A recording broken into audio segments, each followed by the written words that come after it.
Merci d'être avec nous, Sonia Rollet. Vous vous êtes plongée justement dans cette enquête réalisée par l'agence de presse économique Bloomberg.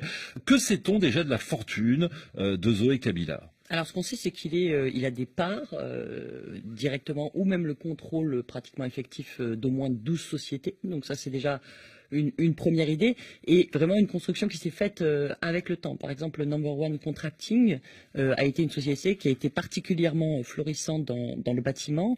Dans cette société, il a à peu près 50%, 60% des parts et cette société a eu donc 11% du marché de la construction pendant 4 ans, entre 2004 et 2008. C'est donc des dizaines de millions de dollars de revenus chaque année, 14 millions même pour être exact par an.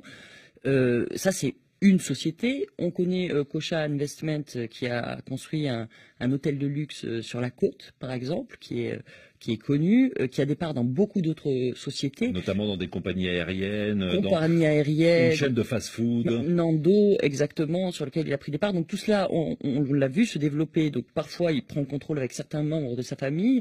Des enfants, par exemple, du président se retrouvent en relation d'affaires avec ses frères et ses sœurs, ça c'est assez courant. Et donc, tout cela est entremêlé, et aujourd'hui, en fait, bon, il ne se cache pas de cette fortune-là. Cet hôtel de luxe a été inauguré par son frère l'an dernier, en grande pompe. Il y avait les ministres qui étaient là. Ça a été reconnu comme étant un gros investissement en termes de développement et de tourisme. C'est un hôtel de luxe auquel la plupart des Congolais ne peuvent pas accéder, évidemment. Alors, vous citiez à l'instant l'entreprise Number One Contracting. Elle est intéressante, cette société, parce que le nom de Zoé Kabila n'apparaît pas forcément et systématiquement dans toutes les sociétés, en l'occurrence dans celle-ci. Parfois, il utilise un pseudonyme, celui de son père. Oui, et c'est souvent des anciennes identités qu'ils ont utilisées pendant la guerre, sur lesquelles ils ont pu avoir des papiers d'identité à une époque. C'est Zoé Francis Toilé. Donc là, évidemment, il ne se cache pas vraiment quand il utilise ce nom. Tout le monde sait que c'était le pseudonyme de son père. Et c'est ça justement qui est intéressant, c'est qu'il ne se cache pas vraiment en fait, parce que tout simplement il est député, il peut avoir des activités commerciales et ça c'est clairement expliqué. Alors Bloomberg, dont on parle et qui est à l'origine donc de cette étude, a publié un autre rapport avec le groupe d'études sur le Congo, qui est un groupe de recherche basé aux États-Unis.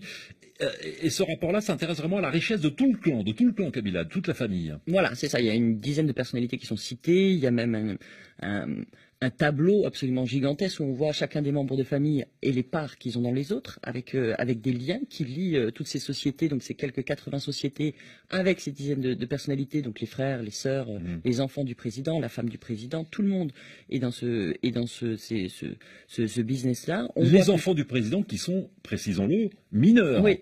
Oui. Ça, on fait les affaires en famille. Alors ça, c'est très clair.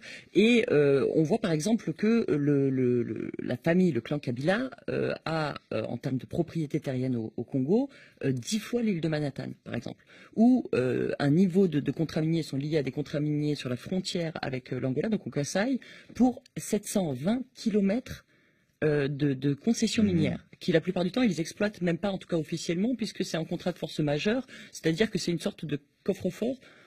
Ils l'exploitent pas, ils ne payent pas de taxes non plus, mais ils l'ont en termes de concessions jusqu'à ce qu'ils décident de ne plus l'avoir. D'où vient tout cet argent? Alors ça c'est le plus compliqué. On sait qu'il y a eu des 2 guerres au Congo. On sait que pendant ces guerres au Congo, les rébellions auxquelles ont participé notamment la famille du président Laurent Désiré Kabila, Joseph Kabila, ont eu des territoires au Congo sur lesquels il y a eu des affaires qui ont été faites. On était en période de guerre, il n'y avait pas encore de règles.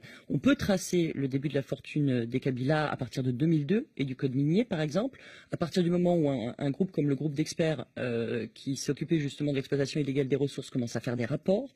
Là, on peut commencer à avoir des documents intéressants. Mais c'est surtout, ce qu'on sait, c'est que la propre mère du président disait à l'époque, en 2006, que finalement elle n'avait qu'un petit lopin de terre en Tanzanie. C'est-à-dire qu'avant la guerre, ça c'est clair, c'était une famille plutôt pauvre en Tanzanie qui vivait sous la protection du régime tanzanien et qui a commencé à s'enrichir à partir du moment où cette rébellion a commencé.